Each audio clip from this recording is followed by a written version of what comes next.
Bienvenue à toutes et à tous au local La Commune, rue de Châteaudun à Rennes, ouvert les mercredis et samedis de 14 h à 18 h. Ce soir, on propose une causerie avec Audrey Guillère sur son livre Emprisonné. Et je vais lui laisser la parole. Merci de m'accueillir et je suis contente de partager avec vous une partie, ce travail que j'ai fait j'ai mené pendant 3 ans en fait. Donc Emprisonné, c'est un recueil de témoignages de 10 femmes en prison dans 10 pays du monde. Moi je suis journaliste indépendante à Rennes, je travaille pour Mediapart, pour Ouest France, pour le Média Social et pour la Déferlante. Je travaille surtout sur les conditions de vie des femmes et les récits de vie, les relations humaines. Et en fait, ce livre, il est né quand même à la prison des femmes de Rennes, parce que pendant 11 ans, je suis intervenue pour animer un atelier d'écriture. En fait, on a créé, avec une association qui s'appelle les Établissements Bolek, on a créé un magazine, Citadelle. Enfin, en tout cas, on a proposé à des femmes détenues en longue peine d'écrire leur magazine. Parce que, donc, vous le savez sûrement, la prison des femmes, juste derrière la gare, c'est le plus gros centre de détention pour femmes en France. Et donc toutes les femmes qui sont condamnées à des longues peines, à un moment ou à un autre de leur peine, passent par Rennes. Et donc il y a des femmes qui peuvent être condamnées vraiment à des très longues peines. Et donc nous on voulait leur proposer de devenir rédactrice d'un magazine, de proposer leurs idées d'articles, de mener des articles de A à Z, d'interviewer des gens, d'écrire et d'illustrer leurs articles. Et donc moi j'animais la rédaction. C'est un projet qui s'est arrêté il y a 1 an et demi en gros. Et qui devait durer 1 an et qui a duré 11 ans. Et c'est un projet qui a été une sacrée aventure. Et donc dans le cadre de la rédaction, il y avait des femmes qui venaient de tous les horizons. Il y a une centaine de femmes qui est passée par la rédaction de Citadelle. Et puis souvent revenaient... il y avait des rédactrices qui avaient envie, par exemple, d'écrire un article sur des femmes condamnées pour avoir avorté en Amérique centrale, des femmes accusées de sorcellerie et qui étaient emprisonnées parfois à vie au Mali. En tout cas, elles étaient assez curieuses de ce que vivaient les autres femmes dans d'autres pays du monde et dans d'autres prisons du monde. Et puis c'est vrai que, moi je me suis dit, c'est vrai qu'on connaît pas en fait, on ne sait pas ce que vivent ces femmes. J'ai cherché un peu s'il y avait un livre qui existait qui parlait de l'emprisonnement féminin à l'échelle du monde, ça n'existait pas. Et donc moi je me suis dit, ok, moi c'est mon boulot de mener des interviews, alors pourquoi pas aller recueillir des récits de vie de femmes emprisonnées. Puis avec mon impatience et mon temps journalistique dans la tête, je me suis dit, allez, en 6 mois, je boucle ça, pas de problème. Et en fait, ça a été un boulot de fourmi, parce que pour avoir 10 récits de femmes, là donc dans 10 pays différents sur tous les continents, j'ai lancé une quarantaine de pistes dans 40 pays différents. Parce que au début je m'étais dit ok, il doit sûrement y avoir une ONG qui travaille sur le thème de l'emprisonnement et qui doit avoir des correspondants un peu partout dans des pays du monde et qui va me mettre en contact. Alors ça n'existe pas du tout, même s'il y a des ONG qui travaillent sur les droits humains évidemment, mais en fait même dans les ONG, le soutien aux prisonniers, aux prisonnières, c'est tout le temps un des thèmes les moins vendeurs, et c'est ce qui a de la peine à fonctionner, quoi. Donc voilà, j'ai pris ma patience à deux mains, et puis j'ai envoyé pour toucher des femmes en prison, il fallait forcément des intermédiaires.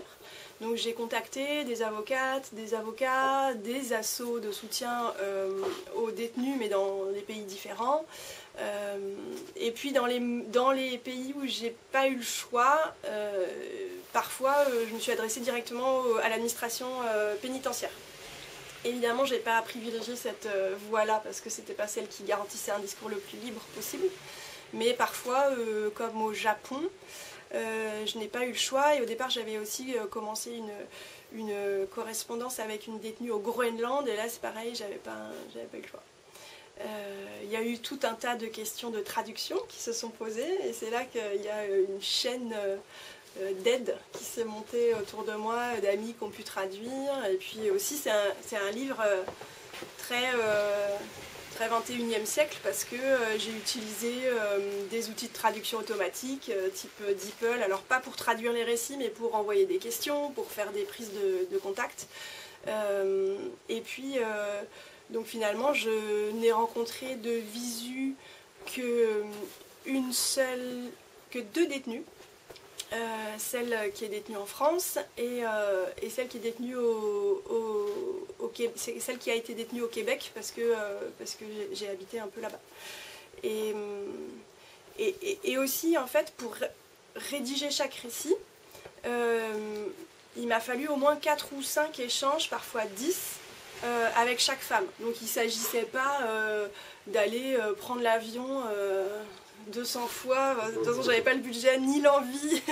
Donc, et puis aussi finalement quand j'ai eu cette expérience à Citadelle, à la prison des femmes, les détenues entre les ateliers, elles avaient pris l'habitude de m'écrire des lettres manuscrites, ce que moi ça faisait longtemps que je faisais plus trop.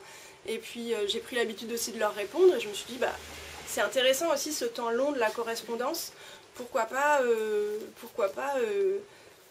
toucher des femmes partout dans le monde avec cet outil un peu ancestral mais qui marche toujours, de s'écrire en fait, quoi. Et je pense que dans la relation que j'ai tissée avec chaque femme, ça a été aussi important le fait qu'il y ait tout le temps du temps qui se passait entre nos différents échanges et ça a aidé la confiance à se bâtir. N'hésitez pas au fur et à mesure si vous avez des questions, franchement on peut aussi... L'OIP par exemple n'a pas d'antenne à l'étranger, ils n'auraient pas pu te donner ce genre d'informations? Alors l'OIP, comme son nom ne le précise pas du tout, pas du tout, plus du tout. En fait, ne s'occupe plus que des prisons françaises et c'est Prison Insider, qui est une super ONG qui maintenant s'occupe de la partie internationale. Et ça a été une ressource pour moi, carrément, Prison Insider. Dans la postface, j'ai interviewé leur présidente, c'est vraiment l'ONG qui est le plus au fait de ce qui se passe en termes d'incarcération dans le monde, qui a des chiffres, qui se déplacent, et ils m'ont mis en contact avec certains pays. Ouais, c'est la meilleure ressource, je trouve, en France sur l'incarcération. Ouais. Tu t'en parleras peut-être tout à l'heure, mais moi j'ai trouvé que le livre était, au-delà des témoignages qui sont très touchants, c'est aussi très documenté. Donc il y a beaucoup de chiffres, hein, et on apprend, moi j'ai appris beaucoup de choses, en tout cas à la lecture du livre. Après chaque témoignage en particulier, il y a un petit topo là. Et j'ai apprécié d'avoir ces informations-là de façon frontale et d'être mis vraiment en contact avec quelque part ce qu'on ne sait pas en fait de la réalité d'incarcération des femmes. Enfin, tu le développeras après certainement, mais de cette réalité sociale en fait, de ce qu'elle veut dire en fait. Ouais, c'est très juste. Alors mon idée au départ, c'était vraiment de donner le plus gros de la place du livre aux témoignages de femmes, parce que c'est des témoignages auxquels on accède presque jamais. C'est difficile de prendre un café avec une femme détenue et lui demander de raconter sa vie. Donc mon idée, c'était vraiment porter leur voix, aux oreilles, aux yeux des lectrices et des lecteurs. Donc j'ai fait le choix d'écrire 10 récits à la première personne, vraiment pour les laisser s'exprimer au maximum. Parce que souvent on parle à la place des détenus, et je voulais voilà, me prémunir de ça. Après, forcément, c'est intéressant de remettre des choses en perspective. Tu parles de chiffres. Le premier qui est marquant et qu'on n'a plus toujours en tête, c'est que les femmes, c'est une extrême minorité de la population carcérale, moins de 8% de la population carcérale à l'échelle du monde, et en France, moins de 5%. Donc c'est aussi pour ça qu'on entend peu parler des femmes en détention, c'est parce que c'est vraiment la toute petite proportion.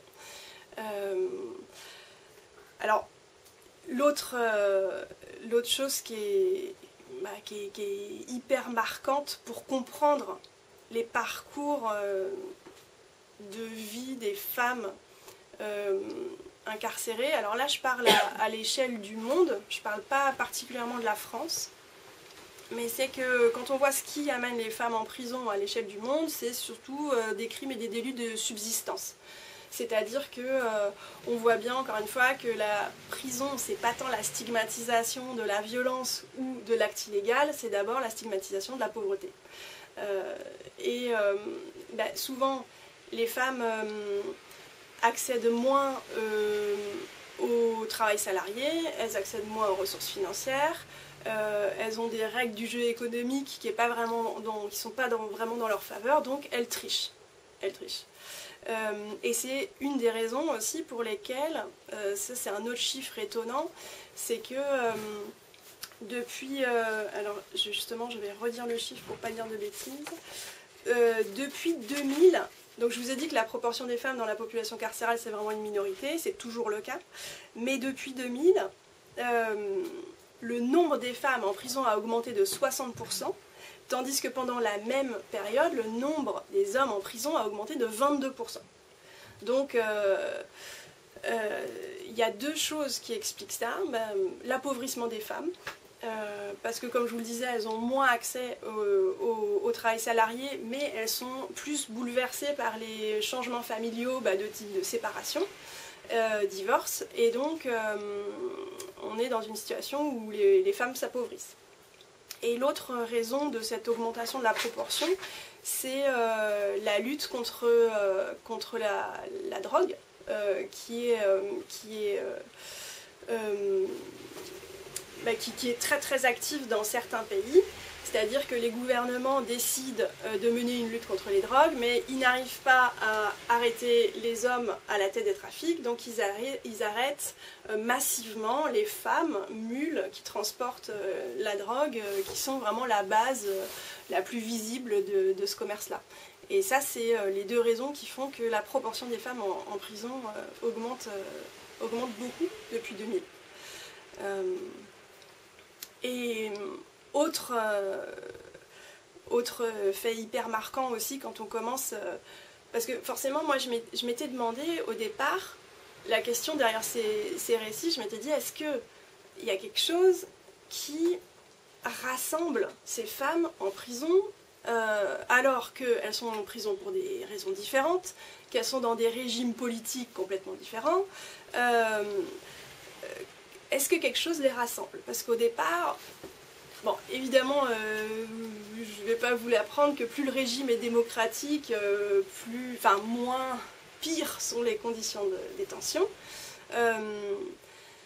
Mais c'est quand même la liberté et la justice, c'est vraiment à géométrie variable d'un pays à un autre. C'est-à-dire qu'il y a quand même, on pense d'abord aux disparités. Il y a des femmes qui, dans des pays, sont condamnées parce qu'elles avortent, ou parce qu'elles font une fausse couche et elles sont suspectées d'avoir avorté.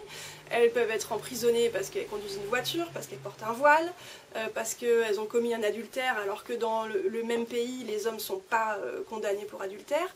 Donc, d'abord, on voit qu'il y a, finalement, on peut être emprisonné pour des raisons hyper différentes d'un pays à l'autre. Et donc, la question, c'était, est-ce que quelque chose est commun à toutes ces femmes? Et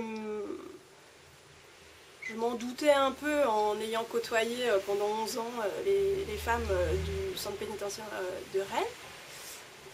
Mais là, je pensais pas que ça allait me revenir en pleine face comme ça. C'est que l'immense majorité des femmes qui sont en prison ont connu des violences, ont subi des violences avant d'entrer en prison.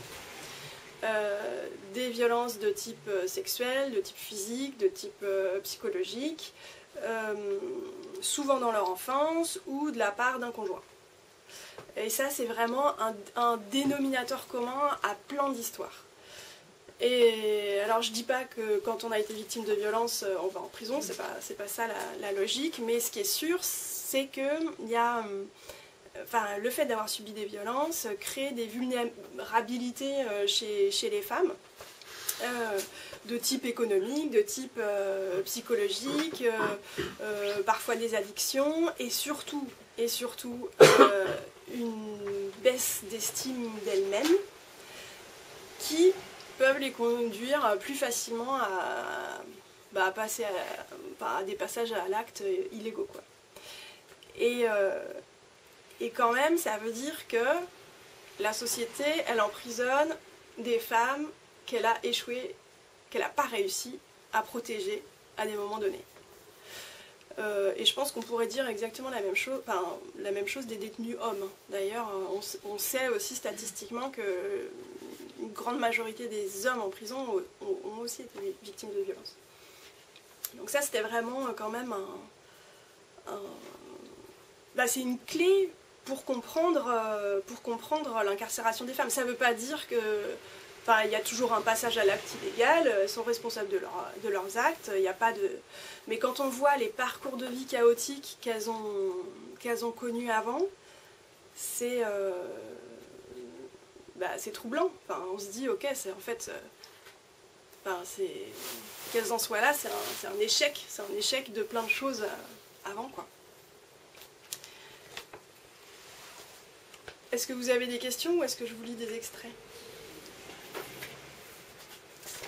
Je vous lis des extraits. J'avais une question qui est sur la mise en forme. Ouais. Comment ça s'est passé? Parce que vous dites, c'est des échanges de lettres, si j'ai bien compris. Il y a eu des échanges de lettres, il y a eu des échanges de mails, il y a eu des coups de téléphone, il y a eu des visios, il y a eu... tout y est passé. Parce que c'est quand même vachement... c'est très élaboré, je trouve. C'est très bien écrit. Alors je me posais, est-ce qu'il y a eu un travail de réécriture de votre part? Oui. Oui. D'accord. Ouais. Et est-ce qu'elles étaient en accord avec ce travail de réécriture? Comment ça s'est passé exactement? Ouais. Et c'est hyper important ce que vous soulevez. Moi, je m'étais engagée auprès d'elle à ce que ce soit alors, je mens si je dis un travail de collaboration parce qu'elles n'ont pas participé à la rédaction du récit, mais en tout cas, je leur avais dit, on fait ça ensemble. Moi, avant de publier quoi que ce soit, je vous soumets le texte. Si le texte ne vous va pas, on en rediscute, on revoit, on fait ça ensemble et ne sera publié que ce sur quoi vous êtes OK. Parce que moi, je voulais surtout pas les trahir ou m'emparer de leur voix et qu'à un moment, ça ne leur aille plus. Et dès le début, je leur ai dit, si à un moment, vous n'êtes plus OK pour cet échange, parce que c'est aussi... ça leur demandait d'aller peut-être aussi de l'introspection, des choses qui n'étaient pas faciles. Je leur avais dit, on arrête. Ce qui est important, c'est... Et d'ailleurs, il y a des correspondances qui se sont arrêtées. Qui se sont arrêtées parce que, pour certaines, l'introspection était trop dure. Pour d'autres, ça mettait en danger leur sécurité à l'intérieur de la prison. Et ça, alors moi, là-dessus, j'étais notamment une détenue iranienne. Ouais. Donc là-dessus, c'était hyper clair qu'il fallait que j'aie leur feu vert avant de publier quoi que ce soit. Mais j'ai réécrit surtout pour que le récit soit lisible sur la longueur. En fait, j'ai pas du tout mené... Les récits sont assez chronologiques et ce que j'essaye de trouver à chaque fois, c'est un espèce de point de bascule qui fait que quelque chose change dans la trajectoire. Mais elles, moi je leur ai pas posé des questions de manière chronologique. Au contraire, quand dans les interviews, j'ai plutôt eu tendance à leur poser d'abord des questions sur qu'est-ce qui est important pour vous aujourd'hui, c'est quoi vos rêves, c'est quoi vos messages pour le monde, c'est quoi pour aussi d'abord comprendre qui elles sont aujourd'hui, les rencontrer avec qui elles sont aujourd'hui avant de repartir dans le passé et pas encore une fois repartir de bon alors le passage à l'acte, qu'est-ce qui s'est passé, pourquoi. Je voulais pas aller dans ce sens-là. Et puis je trouvais que ce qu'elles avaient à dire sur elles-mêmes, de qui elles étaient aujourd'hui, c'était aussi super fort, quoi. Et que c'était le point de départ. Et ensuite, on pouvait repartir en arrière. Mais chronologiquement, après les récits, j'ai bouleversé la chronologie des entretiens pour que ce soit plus facile à lire. Après, dans l'écriture, j'ai essayé de rester assez proche de leur façon de parler, à chacune, pour aussi les différencier, pour sentir leur personnalité. Mais il y a eu un travail de réécriture qui finalement a été assez court par rapport au travail de récolte. Je pense que le travail le plus long, c'est accéder aux femmes. C'est vraiment ça. Et ensuite, les échanges et la réécriture a été, somme toute, super rapide dans le processus global, quoi. Donc une fois que cette histoire a été réécrite dans un récit, vous leur avez soumis Oui, dans leur langue. D'accord. Ouais, à chacune. Okay. Est-ce qu'il y a eu des corrections? Non.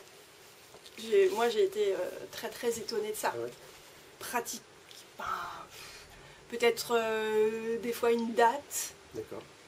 Mais sur le fond, même sur ce qu'elles ont dit, non. Non.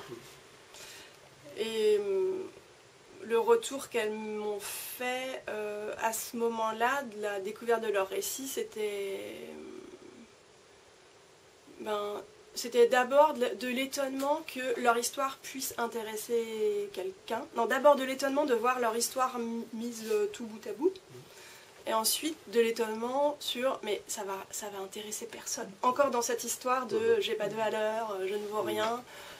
Et elle me disait vas-y, mais franchement je sais pas ce que ça va, qui ça va intéresser, quoi. C'est que le récit correspondait quand même avec la vérité de ce qu'elles avaient vécu. Ah de ce qu'elles m'ont transmis. Oui. Mais ça c'est une autre question importante, c'est que Est-ce qu'elles t'ont tout transmis? Je sais pas, enfin... je sais pas. Ouais, voilà. On commence avec le récit de Mary Utami, qui est indonésienne, et qui raconte qu'elle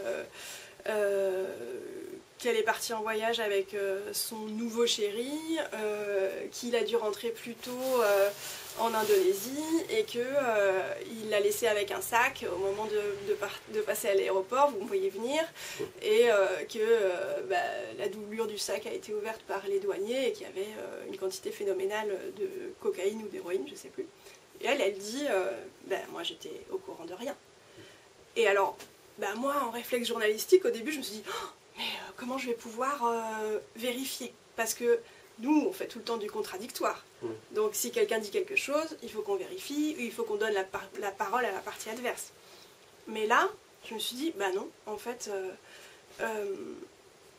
qu'elle dise vrai ou non, peu importe. Ce qui est important, c'est qu'elle raconte comment elle a perçu les choses, ce qu'elle vit, ce qui est important pour elle. Et c'est ça qui compte, en fait. Parce que moi, c'est pas un livre pour savoir si elles ont fait ou pas ce qu'elles ont dit, si elles sont coupables ou pas. Pas du tout. C'est pas du tout mon propos. Mais au départ, ça m'a... Elles sont pas au tribunal, quoi. Elles sont pas au tribunal. Moi, ce que je fais, c'est que je porte leur voix. Avec des fois leurs ambiguïtés, avec des fois des choses surprenantes, mais je porte leur voix. En parlant de choses surprenantes, justement, je vais commencer par vous lire un court passage du récit de Kaori, qui est détenue au Japon. Quelque chose me frappe ici. C'est le nombre de détenus âgés. Ces femmes commettent des petits délits pour être emprisonnées, car elles se sentent plus en sécurité à l'intérieur de la prison plutôt qu'à l'extérieur, dans la société. Moi-même, il m'arrive de penser que ce serait plus facile de vivre tout le temps en prison. Dans la vie réelle, il faut réfléchir à tout et c'est épuisant. Souvent, on ne sait pas à qui parler. Ici, on peut vivre sans rien décider. Et nos camarades détenus nous comprennent. En prison, on donne notre liberté contre ce sentiment rassurant d'être pris en charge. Je n'ai rien demandé, mais un jour, j'ai été nommée chef d'équipe de l'atelier confection des sacs en papier dans l'usine de la prison. Travailler me rend joyeuse. Être chef me donne l'envie de faire de mon mieux. Je me sens reconnue. Et tout ça est très nouveau pour moi. Avant la prison, je n'avais pas vraiment eu d'expérience professionnelle. Et à cause de ça, si je rencontrais un problème dans ma vie, j'abandonnais tout de suite. Donc là, Kaori, c'est un témoignage qui ne correspondait pas du tout à ce que je m'attendais à trouver au départ. Comment ça? Alors, ça partait aussi d'une réalité qu'une rédactrice de Citadelle avait soulignée. Elle avait vu qu'il y avait plein de femmes âgées qui étaient enfin, il y avait une recrudescence des arrestations et des condamnations de femmes âgées au Japon. Des femmes qui commettent des vols à l'étalage en récidive, dans le but, en effet, d'être emprisonnées. Donc on se disait, mais c'est quoi qu'est-ce qui se passe? Et c'est intéressant parce que c'est là qu'on voit que le thème de l'incarcération, même si on parle d'une extrême minorité des femmes, eh ben ça dit en creux ce que vivent les femmes dans le reste de la société. Au Japon, il y a très peu de femmes qui accèdent à l'emploi salarié, encore aujourd'hui. Leur tâche, c'est vraiment les rôles domestiques et parentaux. Quand elles arrivent à la retraite, elles ont souvent peu de ressources financières. Alors pour peu qu'elles aient divorcé, là elles sont carrément non seulement économiquement super fragiles, mais en plus elles se sentent inutiles, elles sont isolées, elles ont l'impression, elles n'ont jamais travaillé, elles ont l'impression qu'elles sont capables de rien. Comme c'est une société où elles sont hyper infantilisées, en fait, là on voit que l'incarcération finalement pour elles, c'est une marche de plus dans l'infantilisation, mais qu'elles se disent pourquoi pas. Et avec Kaori, c'est super intéressant de voir comment elle a déconstruit ça petit à petit, notamment par son engagement dans le travail. Alors quand on parle de travail, au début, elle mettait des élastiques dans des petits sacs en plastique. C'était ça son travail. On ne peut pas parler du travail le plus épanouissant au monde, sauf que elle, le fait d'avoir des responsabilités, c'est drôle ça aussi, elle disait de pouvoir bouger dans une pièce pour aller voir les différentes personnes de son équipe plutôt que d'être statique dans son poste de travail. Le fait que des gens comptent sur elle, le fait que sa valeur soit reconnue, elle n'avait jamais vécu ça de sa vie en fait. Et pour elle, c'est ça qui lui a donné la force d'avoir des envies pour elle-même et qui a construit un début d'autonomie. En prison. Mais en prison. J'ai l'impression d'ailleurs que c'est un point commun entre beaucoup de ces témoignages dans le livre, c'est que ce qui leur a permis de sortir de leur état très délabré, on va dire, c'est les relations sociales qu'elles ont pu construire un peu en bricolant, mais par le travail en prison certainement, mais aussi par des petits rôles qu'elles prennent à droite à gauche, elles s'occupaient des autres co-détenus, etc. Ouais.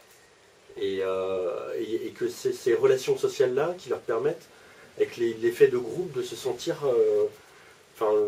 investis et puis de se sortir un peu de leurs conditions quand même. C'est le groupe qui permet de... j'ai senti ça un peu. Quoi. Et c'est vrai. Alors il y a plusieurs choses. D'abord, le constat que ce qui les aide à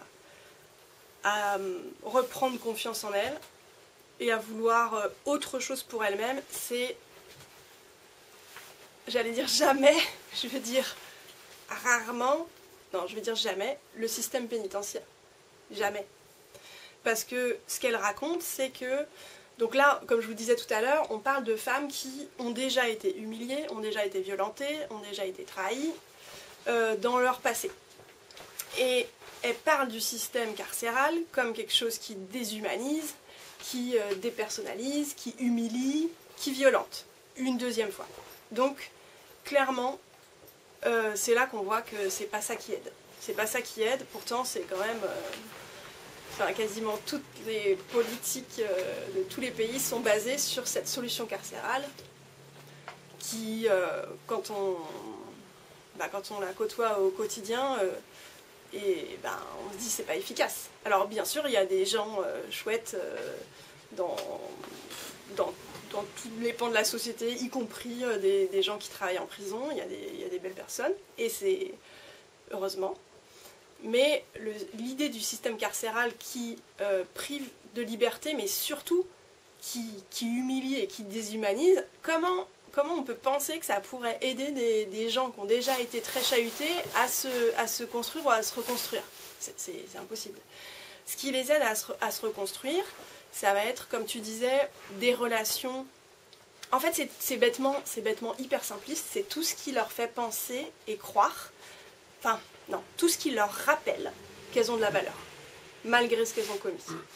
Donc ça peut être une thérapie, un personnel soignant qui va les aider à penser des choses, ça peut être une asso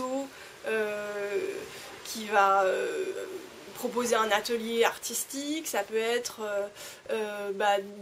des conseillers d'insertion qui sont humains, ou même des surveillants ou des surveillantes humains et qui sont... C'est tout le temps dans la relation. On a parlé des livres tout à l'heure aussi. Mais en fait, ça, c'est un peu des petites pépites qui sont pas du tout la solution globale que propose le pays.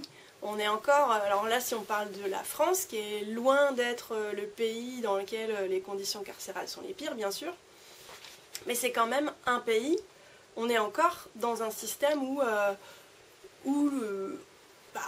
derrière l'idée de peine, il y a encore une idée de vengeance en fait. Il y a encore une idée qu'il faut que on n'est pas dans une idée où on veut essayer de donner des outils aux personnes pour se reconstruire. On est quand même dans une idée où il faut encore punir, quoi. Et il faut que les gens souffrent pour se réhabiliter. Et comment ça pourrait marcher?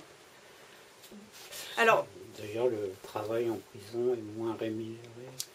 Tout à fait. Et au nom de la réinsertion. Il n'y a pas de liberté syndicale. Oui, il y a ça. Alors depuis peu, il y a des contrats de travail, mais ça s'est fait au moment où j'écrivais le livre. Donc ça fait moins de 3 ans. Depuis moins de 3 ans, il y a des contrats de travail en prison. Avant, il n'y avait pas de contrat de travail. Donc il n'y avait pas de congés payés, il n'y avait pas de cotisation retraite, il n'y a rien.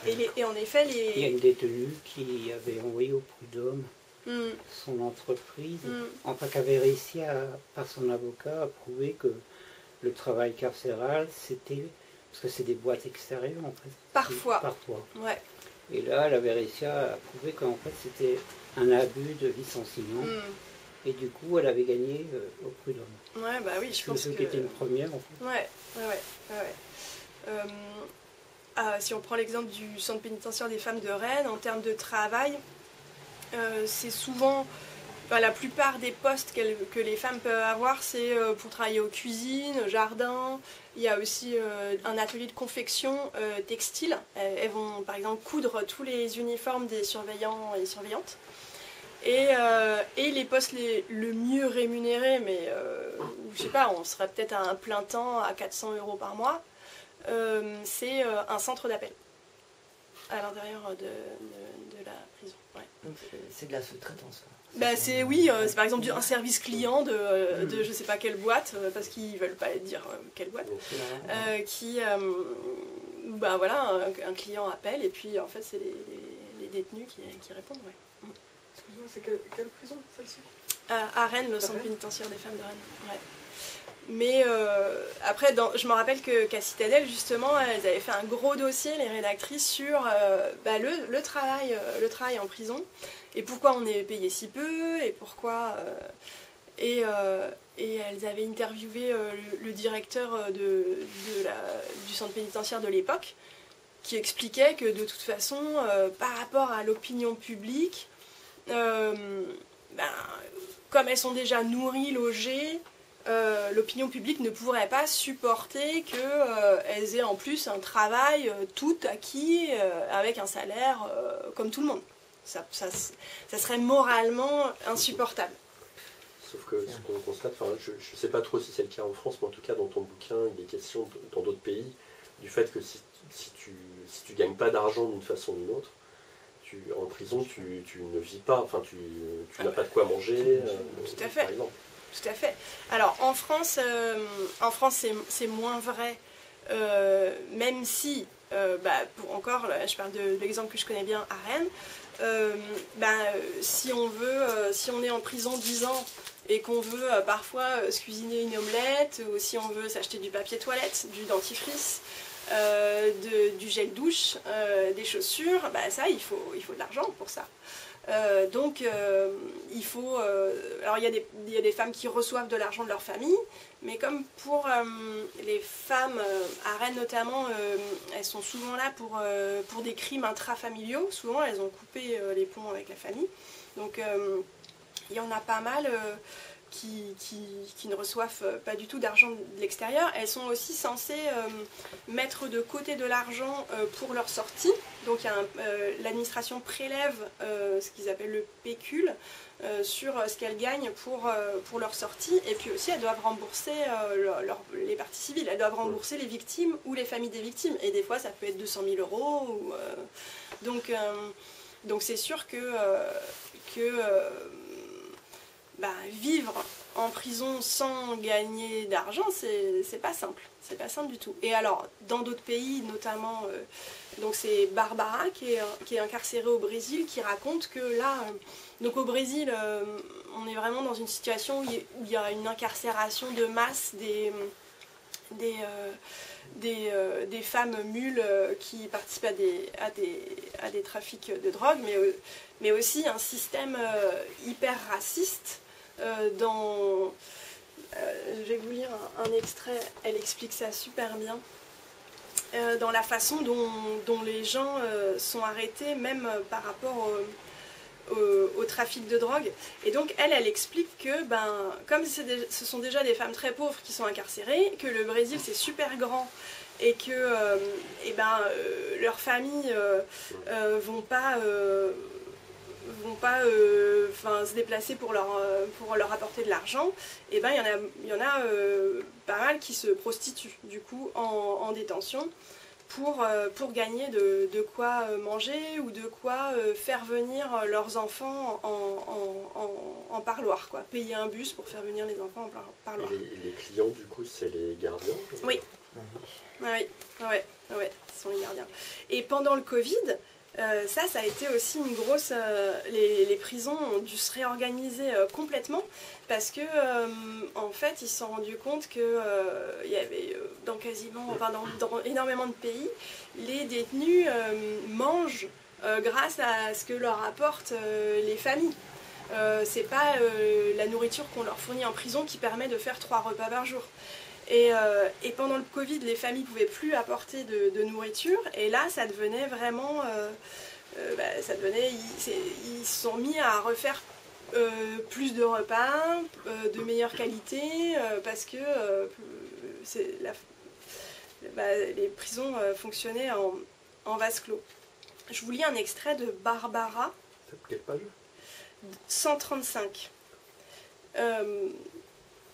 Où alors Barbara, c'est la seule que j'ai interviewée longtemps après sa sortie de prison. Elle était sortie depuis 4 ans déjà, quand je l'ai interviewée. Donc, elle a déjà... enfin, c'est peut-être pas lié, mais en tout cas, elle s'est forgée une conscience politique en prison, clairement, et une réflexion sur l'incarcération. Et elle explique. Entre 2000 et 2016, le taux d'emprisonnement des femmes a augmenté de plus de 500% au Brésil. C'est la politique d'incarcération de masse que pratique le Brésil grâce aux lois sur la drogue. Là, je ne parle pas de mon cas, mais je vous explique. Ici, la loi dit que c'est le policier militaire qui vous arrête, qui juge si vous êtes considéré comme un trafiquant de drogue ou pas. Il n'y a pas de chiffre précis, standard, qui dit en dessous de tel volume, c'est de la consommation personnelle tolérée, et au-dessus, c'est du trafic condamnable. Donc si un policier aborde le fils blanc d'un juge qui sort d'une plage chic et qui possède sur lui 1 kilo de cocaïne, il sera considéré comme un usager. Mais si cet agent s'approche d'une adolescente de mon quartier pauvre qui ne fait que tenir un joint à la main, il est clair qu'elle sera une trafiquante. Le policier a beaucoup de pouvoir, c'est lui qui décide. Et on ne va pas se le cacher, la police militaire est traversée par le racisme et le classisme. Dans l'imaginaire social de la police, comme dans celui des médias, le bourreau de la société, l'ennemi public, c'est la population pauvre, semi-analphabète et noire des bidonvilles. Ce sont eux la cible de la politique d'incarcération. Et lors du procès, le juge approuvera ce que dit le flic. Et je vous lis juste un autre extrait du témoignage de Barbara. Hier, il y a une femme qui a accouché menottée. Elle dit que c'est normal, c'est une règle de la prison. Mais à quoi sert cette règle? Elle a des contractions, un bébé qui est en train de sortir d'elle, où voulez-vous qu'elle aille? L'État dit que la prison resocialise les détenus.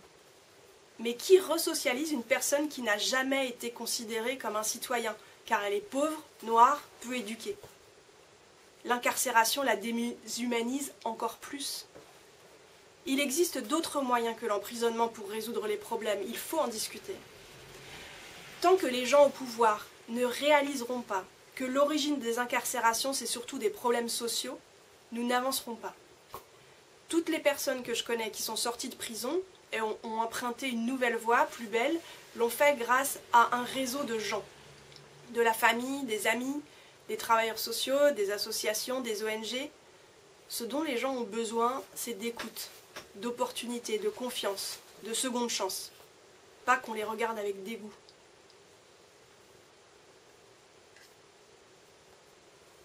Barbara, elle a été incarcérée pour trafic de drogue, un trafic de drogue assez particulier. En fait, son frère, et ça m'amènera à un autre sujet, son frère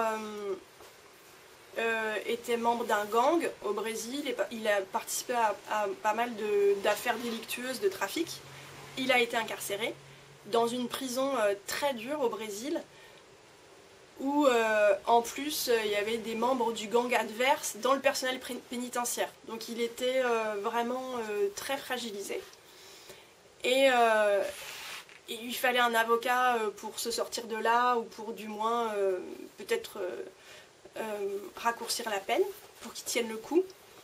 Et donc les parents de Barbara n'ont absolument pas d'argent, donc ils ont décidé de vendre leur maison pour payer un avocat aux frères. Et là, Barbara, elle s'est dit, mais c'est pas vrai, mes parents, ils peuvent pas... déjà, leur vie est détruite parce que mon frère est en tôle, ils vont pas vendre leur maison. Donc il faut que je trouve une façon de faire de l'argent rapidement. Et la façon qu'elle a trouvée, c'est d'aller en parloir voir son frère et d'amener de la drogue pour trafiquer. Et son frère, il lui a dit, mais n'importe quoi. Mais elle l'a fait, parce qu'elle disait, une partie de moi se disait que évidemment, j'allais me faire prendre. Et une autre partie de moi me disait, bah...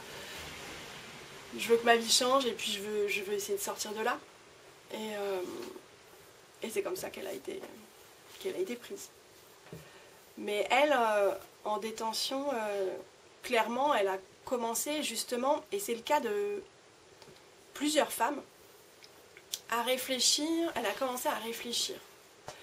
Parce que, alors, c'est pas le système pénitentiaire qui les aide à ça, mais le fait est qu'en prison, elles se retrouvent dans elles sont déjà, comment dire, extirpées de leur milieu d'origine. Elles se retrouvent avec du temps, avec du silence. Et pour certaines, c'est la première fois qu'elles se mettent à réfléchir à leur vie, à qui elles sont, à ce qu'elles veulent Alors ça peut paraître très contradictoire et paradoxal, mais elles accèdent là à elles-mêmes. Alors ça, c'est très... ça se retrouve souvent dans les témoignages que j'ai recueillis, aussi parce qu'il y a un biais. Les femmes qui ont accepté de partager leur histoire, c'est pas celles qui sont au 36e dessous, cachetonnées de médoc, ou qui peuvent même plus se lever. Donc forcément, celles qui ont accepté de me parler, c'est celles qui ont trouvé la force de le faire, et qui étaient peut-être déjà sur un chemin plus... Mais c'est sûr qu'il y a quelque chose qui se passe là, de prise de conscience de mécanismes sociaux, de mécanismes de violence dans lesquels elles ont été prises, et elles peuvent commencer, et aussi en se confrontant avec les histoires des autres femmes détenues, elles peuvent commencer à réfléchir et à se dire « Ah oui, c'est pas que moi, c'est pas que mon histoire, c'est pas que à cause de moi, il y a des choses qui se jouent, quoi. » Et ça, c'est frappant. Au début, tu as dit que c'était compliqué. Je voulais savoir pour les pays, comment tu as fait pour choisir. Tu as dit que c'était compliqué finalement de trouver. Mais est-ce que, par exemple pour le Japon, tu as dit que tu étais passé par... est-ce que tu aurais pu changer de pays? Est-ce que tu as dû faire des choix entre des pays? Comment tu as choisi? Ouais, alors au début, je voulais choisir. En me disant, je prendrais peut-être des situations où c'est une condamnation... qui raconte quelque chose de l'histoire de la condition, de l'histoire des femmes dans ce pays-là. Et finalement, c'était tellement difficile d'accéder à des femmes et de maintenir les correspondances que le tri s'est fait un peu de fait, sachant que quand même... ça m'intéressait d'avoir des histoires différentes, des types de condamnations différentes. Ce qui était capital pour moi, c'est d'avoir des femmes sur tous les continents. Donc ça, vraiment... Et après, vers la fin des entretiens, je demandais des affaires qui étaient plus liées à autre chose que de la drogue. Parce que la drogue revient souvent dans les histoires. Mais c'est pas un hasard non plus. C'est parce que, on a compris, c'est ça qui aggrave... Et puis qu'aussi pour pas mal de femmes qui ont été victimes de violences, la drogue à un moment a été un support en fait. Et des fois de consommatrices, elles sont devenues... il fallait trouver de l'argent pour en acheter. Donc le tri s'est fait un peu de lui-même, quoi. Alors que c'est pas ce que j'imaginais au début, je pensais... que j'allais faire des castings et tout. T'imagines tel ou tel pays je veux faire, clairement. Comme je disais, sur tous les continents. Après, le Japon, ça m'intéressait. L'Iran, au départ, ça m'intéressait aussi beaucoup.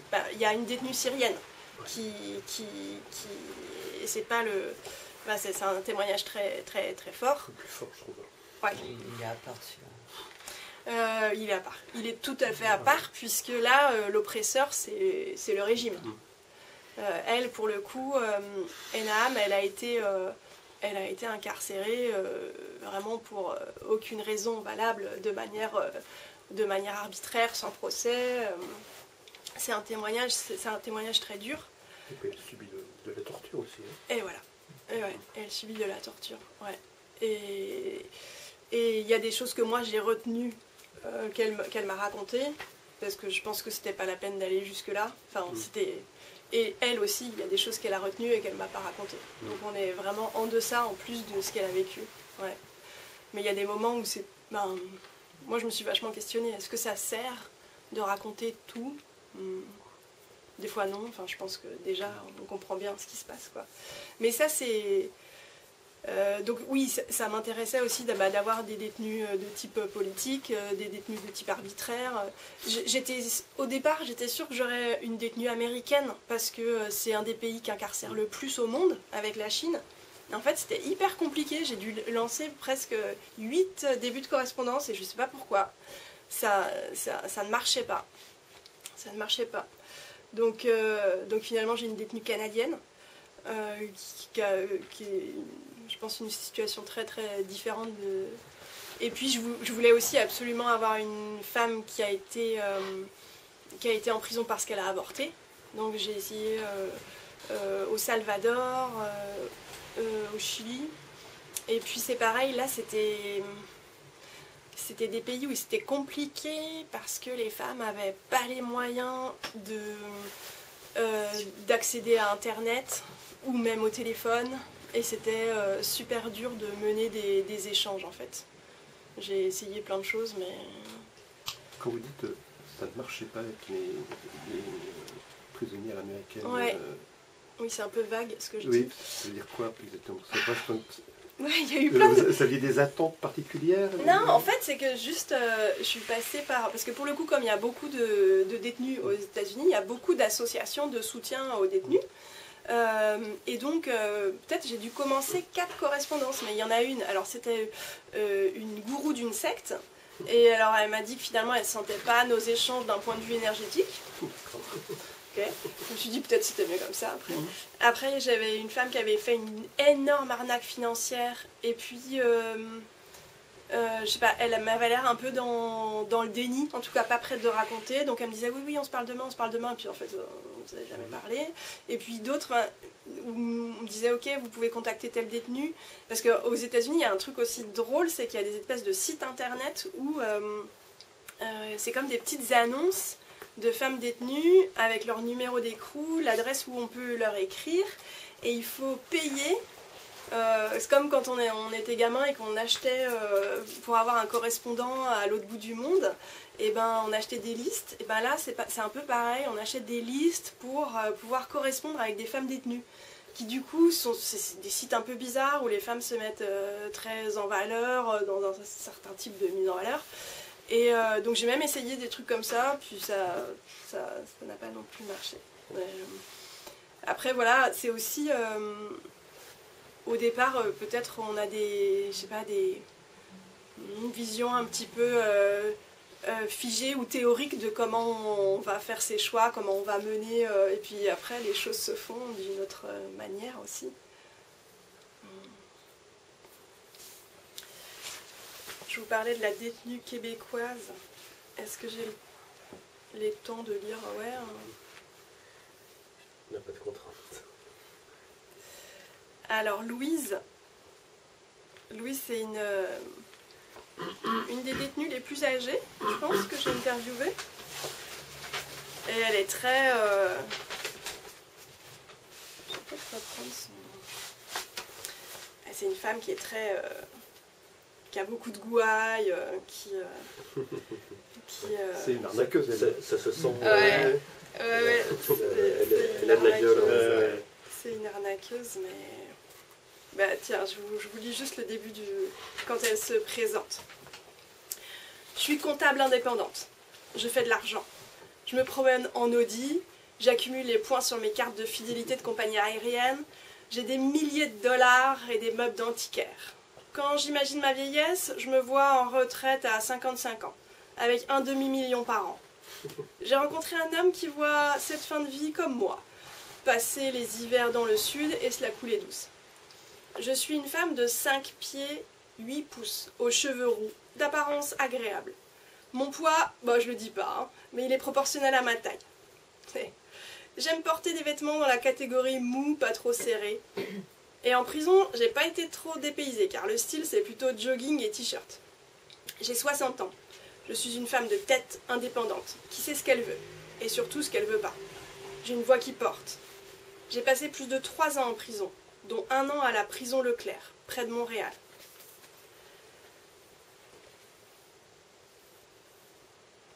La société voit les femmes en prison comme des rebelles agressifs qu'il faut mater. La société veut punir. Mais punir qui? Des femmes qui ont déjà tellement ramassé. Il faut comprendre que là où elles en sont de leur histoire, elles ont besoin que quelqu'un leur prenne la main. C'est des personnes qui ne savent plus comment s'aider. Parce qu'elle disait ça. Les premières journées, je regarde autour de moi. J'écoute. My God, la clientèle qui est là, il n'y a pas de tueuses à gages là-dedans. La plupart sont des femmes marginalisées. Des pauvres, des ivrognes, des vendeuses de drogue, des voleuses, une qui passe du monde à tabac pour le compte d'une autre. Quand je les regarde, j'ai le thinking de la population générale. Ben si t'es là ma belle, c'est ta faute. T'es dans la pauvreté, ben lève-toi et va travailler. Donc ça, c'est la mentalité de Louise quand elle arrive. Vous voyez, un peu Macron, quoi. et elle, au début, elle dit ça. Attendez, moi, je me retrouve ici, mais je devrais pas y être. Moi, je me suis fait arrêter, mais c'est pas de ma faute. Quand ils sont venus me perquisitionner chez nous, c'est vrai que je me suis sentie soulagée. Mais cette affaire-là ne peut pas me conduire en prison. C'est les autres qui sont venus me chercher. Tu sais, je voulais faire ma belle. Et puis quand je l'ai faite, j'ai voulu la faire encore plus. Et petit à petit, elle prend, et voilà ce qu'elle dit. Elle regarde autour d'elle. Elle est dans une prison. Alors on est vraiment, c'est ça, à 1 heure de Montréal, dans un pays très démocratique, avec très en avance sur plein de choses. Et là, la prison dans laquelle elle est enfermée, c'est une horreur. En fait, c'est un ancien établissement pour hommes, donc un établissement de sécurité maximale, pour des hommes très durs. Et comme il est vétuste, il a fermé, mais il n'y a plus de place pour loger les femmes détenues dans le coin, donc on les remet dedans. Et puis on rappelle les agents pénitentiaires qui avaient l'habitude vraiment de gros bras pour s'occuper des femmes. Qui sont des hommes, du coup. Ouais. Et elle, vraiment, elle prend conscience, pareil, ce qu'on disait tout à l'heure, des biais de la justice et des biais du système carcéral.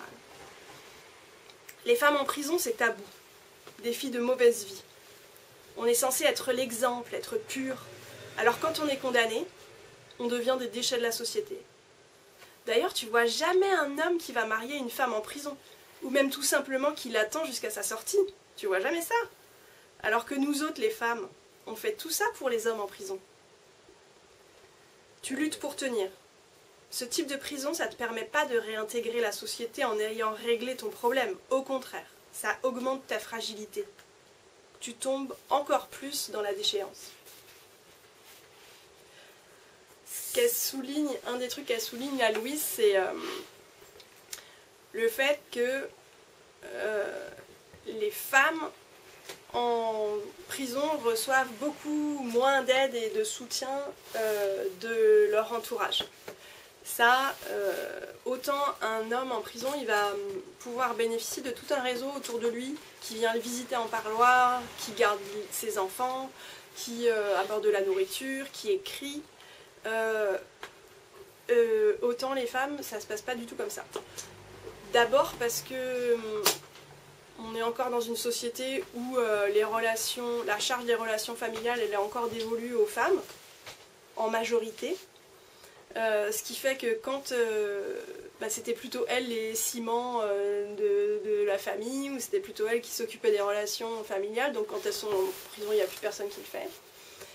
Et aussi parce que les femmes incarcérées, elles sortent du stéréotype de la femme telle que la société l'attend encore, des femmes douces, aimantes, patientes, qui prennent soin des autres. Donc, comme elles sortent du stéréotype, elles sont hyper stigmatisées. Elles sont davantage stigmatisées que les hommes. J'ai une question. J'ai trouvé qu'il y a un certain nombre d'invariants, donc infantilisation, système de pression, de maltraitance.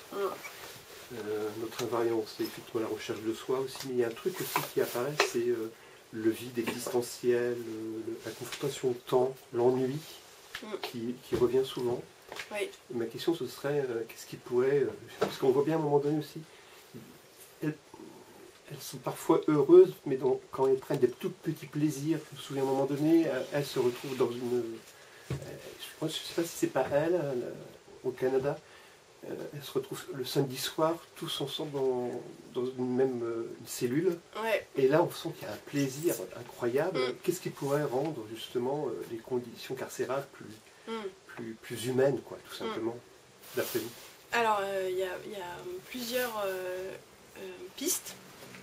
D'abord, par exemple, dans des systèmes carcéraux comme la Suède et la Norvège, les détenus ne peuvent pas rester à rien faire dans leur cellule tout le long de leur peine. Ils sont soit au travail, soit dans un programme d'éducation ou de rééducation. Mais ça peut être la gestion des émotions, ça peut être la gestion d'une addiction, ça peut être revenir justement sur son passé et soigner des traumatismes. En tout cas, il y a cette idée que les gens vont pas se sentir mieux juste enfermés entre quatre murs, mais qu'il faut leur donner des outils pour qu'ils arrivent à dépasser les difficultés qu'ils avaient avant de rentrer en prison. Donc ça, c'est quand même une première piste qui semble hyper intéressante. Ensuite, il y a l'histoire de l'architecture des prisons aussi, et tu soulignais le fait que pour quand même beaucoup de détenus, le fait qu'il y ait des moments collectifs, et c'est hyper important, alors qu'on voit que les prisons, les nouvelles prisons qui sont construites, elles ont tendance à plus du tout avoir d'espace collectif en fait, à avoir des barrières, des checkpoints un peu partout, mais le moins d'espace collectif possible pour éviter les mutineries de détenus. Donc ça, pensez... Alors par exemple, Louise, après cette prison horrible où elle est incarcérée au départ, elle va dans une deuxième prison qui est pourtant tout près de Montréal aussi, à Joliette, mais c'est comme le jour et la nuit. Et à Joliette, les détenus sont dans des maisons. Elles sont 3-4 par maison. Elles ont une clé de leur maison. Donc c'est une architecture complètement différente et elles peuvent s'inviter à dîner de maison en maison. C'est pas le Club Med, hein, ça reste. Mais il y a quelque chose qui est pensé de la vie en collectif et des liens en fait. Donc ça c'est une autre piste. Et puis bon, surtout je dirais la piste qui serait pas mal de suivre, et c'est encore la Norvège et la Suède. Aujourd'hui, en Norvège et en Suède, ils ont moins de... on va dire c'est à l'inverse, ils ont plus de prisonniers hors des prisons qu'à l'intérieur des prisons. Donc c'est-à-dire qu'eux, ils ont choisi de miser vraiment davantage sur les peines alternatives à l'enfermement, c'est-à-dire des bracelets électroniques, des travaux d'intérêt généraux. Donc il y a des condamnations, mais ils se disent qu'enfermer les gens, c'est pas efficace, enfin c'est pas le plus efficace, mais qu'ils soient condamnés avec des suivis, avec des obligations de suivi, mais qui puissent continuer à vivre dans la société. Alors pas pour toutes les peines, hein, bien sûr. Enfin, pour beaucoup de peines, c'est quand même